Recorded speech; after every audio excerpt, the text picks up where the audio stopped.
आज राष्ट्रगीत जो हमारा राष्ट्र का प्रथम गीत है, प्रथम गीत कहने का तात्पर्य मेरा यह है कि यह जो गीत है, वंदे मातरम वाला जो गीत है, इसको हमारे जिन्होंने राष्ट्रीय गान को लिखा है उन्होंने भी इसे गाया है। इस राष्ट्रीय गीत को रविंद्रनाथ टैगोर ने भी गाया था और यह राष्ट्रीय गीत हमारी भारत माता की छवि को प्रस्तुत करता है और भारत माता की छवि को ही नहीं, हमारे प्रथम संघर्ष को भी घोषित करता है। हमारा प्रथम संघर्ष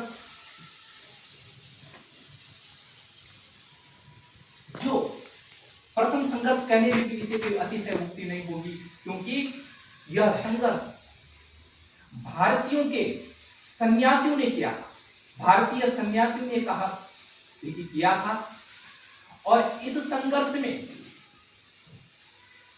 संघर्ष की रूपरेखा में इस राष्ट्र गीत का वर्णन किया गया। मैंने अभी भी बताया था और थोड़ा सा उस कथा को पुनः आप लोगों के साथ एक बार प्रस्तुत करना चाह रहा हूं। कथा है संघर्ष, कथा है नव क्रांति की, कथा है नव जागरण, कथा है पावन भारतवर्ष की प्रथम उज्जवल भविष्य। कथा का तात्पर्य है, कथा की शुरुआत, कथा का आरंभ बंगाल के अकाल से होता है। बंगाल में अकाल पड़ा, इतना भयानक अकाल पड़ा कि एक अर्थशास्त्री का कहना है कि इतने लोग द्वितीय विश्व युद्ध में और प्रथम विश्व युद्ध में नहीं मरे जितने लोग बंगाल के अकाल में मरे। बहुत ज्यादा लोग मरे थे, जहां तक कि यह बताते हैं कि मनुष्य ने पशु पंछियों तक खाया था और पशु पंछी भी कम पड़ गए थे, पत्तों तक खाया, पत्ते भी कम पड़ गए थे। अपने बच्चों को, अपनी बीवियों को बेचने तक भी लोगों ने शुरू कर दिया था। इस देश की यह स्थिति थी। उस समय यहां ब्रिटेन के जो कुछ लोग थे वो अपने वाहवाही में जी रहे थे, अपने शान शौकत में जी रहे थे। उन्हें तो देश की गरीबी से कोई देना ना था। वह तो चाहते थे कि जितना भारत ज्यादा गरीब होगा उतनी यह अपने शौर्य को बिसरता जाएगा और हमारी चरणों को पकड़ता जाएगा कि बाबा 2 रोटी दे। ऐसी स्थिति में एक गांव की कथा है। एक गांव में जब बहुत ज्यादा भूखमरी पड़ी तो वहां से 2 पति और पत्नी निकलते हैं। एक का नाम, पति का नाम है महेंद्र और पत्नी का नाम है कल्याणी। उनके साथ में उनकी एक छोटी सी बेटी, वो तीनों लोग निकलते हैं कि कहीं दूर हमें कुछ खाने पीने के। लेकिन मां ने अपने जेब में एक जहर की शीशी को अपने जेब में रख करके निकल पड़ी। रास्ते में जाते हैं, बेटी रोती है, पापा खाना, पापा दूध दो। लेकिन कहां से दूध दी? पापा दोनों को, पति और अपने बच्चे को छोड़ करके दूर निकल जाता है। इधर क्या होता है, इधर कुछ लोग उस माता को पकड़ करके जंगल में ले जाते हैं और जंगल में ले जा करके उसे एक किनारे बैठा देते हैं और अपने जो उनका लीडर था, उन डाकुओं का लीडर था, वो कहते हैं कि अपने लीडर को कि हमको खाना दे, भात दे, रोटी दे। लेकिन बेचारा कहां से देता, अकाल तो पड़ा हुआ है। उनको गुस्सा आया और उन्होंने अपने लीडर को मार करके, अपने सरदार को मार करके उसको मारा और उसको आग में भून करके खाने की जैसा अपना ये बनाया, अपना प्लान बनाया कि इसको खाएंगे। तब तक क्या हुआ कि एक व्यक्ति ने उस मुर्दे को पीछे खींच दिया, उसने जैसे पीछे खींचा धुने हुए मुर्दे को, वैसे जैसे पीछे खींचा वैसे उनके बीच में भगदड़ हो गई और वह बहन वहां से भाग गई अपने बच्ची को लेकर के, और भागते भागते इतनी दूर चले, उसके पीछे भी वह चोरों के सरदार निकल गए उसके प्राण लेने के लिए, क्योंकि वह उस छोटी बच्ची को खाना चाहते थे, क्योंकि वो कह रहे थे आपस में कि इसका मांस मुलायम मीट को खाएंगे। निकलते हैं, आगे जब निकलते हैं वो वह बहन कहीं नहीं मिलती, वह बहन एक पेड़ के नीचे बैठ करके छिप जाती है और हरे कृष्णा हरे राम को गाने कहती है कि हे प्रभु मेरी रक्षा कर, मेरी बच्ची की रक्षा कर, मेरे पीछे चोर पड़े हुए हैं, मेरे पीछे डाकू पड़े हुए हैं।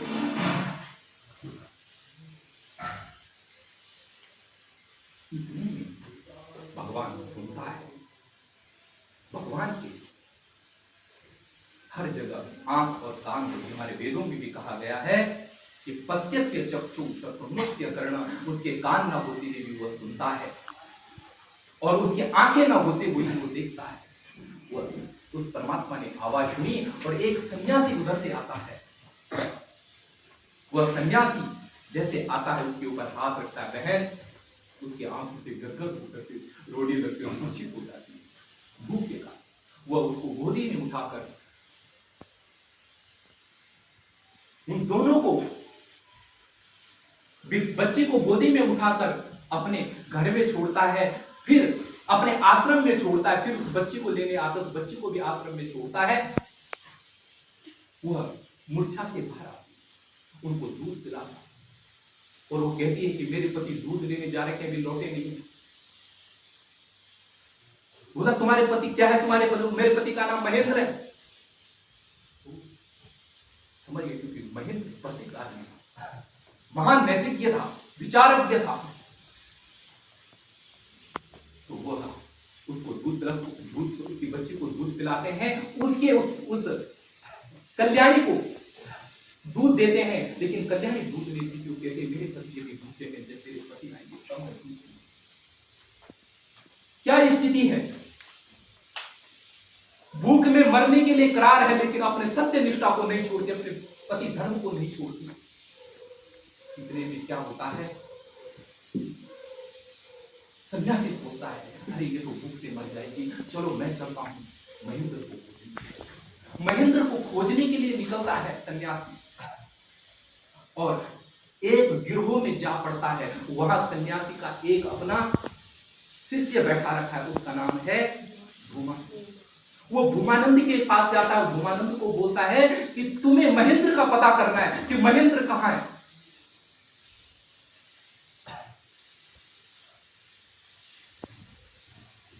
अपने शिष्य को भेजता है, क्योंकि उसकी एक अलग सेना बना रखी है।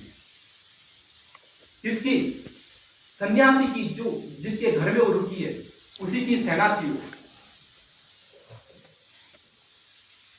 महेंद्र को बोलता है कि तुम्हें अभी पता करना है कि अपने शिष्य भूमानंद को कहता है सन्यासी का नाम क्या है पता? सन्यासी का नाम है सत्यानंद। सत्यानंद कहता है भूमानंद को कि जाओ तुम जल्दी ही पता करो कि महेंद्र कहां है। वो महेंद्र को खोजने निकलता है, तब तक एक अंग्रेजों की, सिपाहियों की वहां से गाड़ी निकलती है। रात का समय है, उसको पकड़ करके, किसको? महेंद्र को नहीं, भूमानंद को भी वो पकड़ते हैं, उसी गाड़ी में ठोकते हैं। और उस गाड़ी में कौन पकड़ के रखा है पहले से ही? महेंद्र भी बैठा, दोनों। अब बोलते हैं इंसान का जब उन्नति आनी होती है तो वह ऐसी आती है कि कोई पता नहीं, अनायास अपने कर्तव्य को करते करते सामने आ जाए। ऐसे ही वो जब चले तो रास्ते में एक व्यक्ति अपने हाथ में पिस्टल लेकर के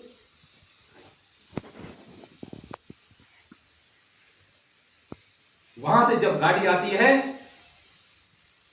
वो एकदम से अपने पिस्टल उठाकर, जो ब्रिटेन के सिपाही थे, अंग्रेजों के सिपाही थे, जिनको तो बंद करके रखा था, गोली उठाकर के उनको भूलने लगता है। इतने से महेंद्र भी इतने में धूमानंद भी गाड़ी से उतर पड़ता है, हर हर महादेव कह करके उनके ऊपर टूट पड़ता है और उनको वहां पर देखिए तलवारों के माध्यम से, हथियारों के माध्यम से उनको सब सारे सैनिकों को मार दिया। ज्यादा तो मारने वाला कौन था पता? सत्यानंद ही था। ध्यान देना, उसी के आश्रम के बगल से गाड़ी निकल। वो महेंद्र को बोलता है कि महेंद्र, अब देखो दोनों गुरु शिष्य तो लड़ रहे हैं, कौन? धूमानंद और सत्यानंद। लेकिन महेंद्र किनारे बैठ करके हरे राम हरे कृष्ण, उन्होंने बोला कि भाई देख, तेरी चीज हम, तेरी सुंदर चीज तुझे लौटाना चाहते हैं। उसने बोला तुम डाकू ठहरे, लेकिन सन्यासी देश में, ये सन्यासी युद्ध है, ध्यान देना, सन्यासी आक्रमण, तुम ऐसे भगवे वस्त्र में बैठे हो, तुम तो मुझे उल्टे सुल्टे आदमी लग रहे हो।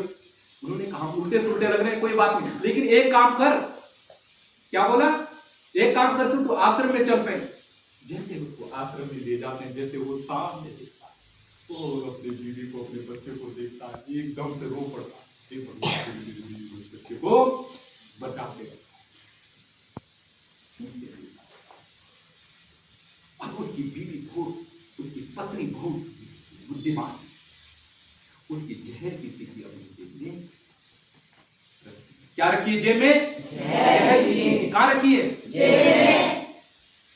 पति को मिलती है। अब उसने ये सुना कि इन्होंने तो जो अंग्रेज थे उनके ऊपर आक्रमण किया, लेकिन मेरा पति क्या रहा?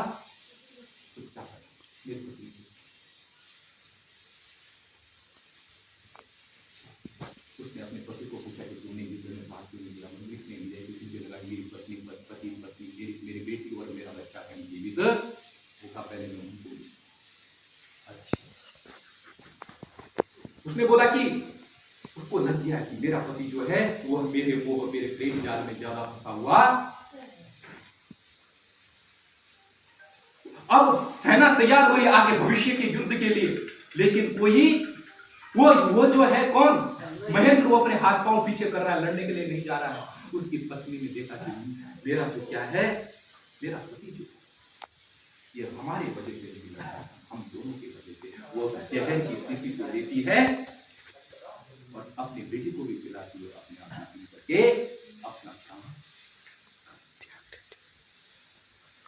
जैसे प्राण खत्म कर अंतिम अपने पति को बोलती है कि भारत माता, भारत की तुम्हें रक्षा करनी, यहीं से, बस यहीं से एक क्या है, हमारे जो लोग थे वहां के, जो क्या थे, सन्यासी थे, उनके हृदय में यह भाव जब पैदा होता है कि भारत क्या है, ये जो श्लोक मस्तिष्क पर गूंज उठता है कि अपीश्वरण मही लंका नौमे लक्ष्मण रोचते जननी जन्मभूमि स्वर्गादपि।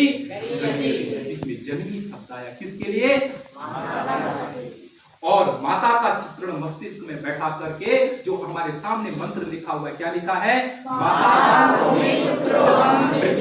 माता हम भूमि पुत्रो हम, हे माँ मैं तेरा पुत्र, हे माँ तुम, हे भूमि माँ तू मेरी माँ है, मैं तेरा पुत्र हूँ। यह भारत माता का चित्रण पर मस्तिष्क में बैठा करके सब खड़े होकर के गाते हैं क्या?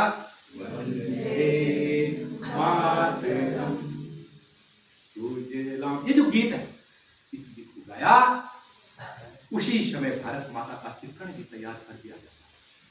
पहला चित्रण शायद में पढ़ाई भी था कि जो पहला चित्रण भारत माता का है वो 2 शेरों के साथ में,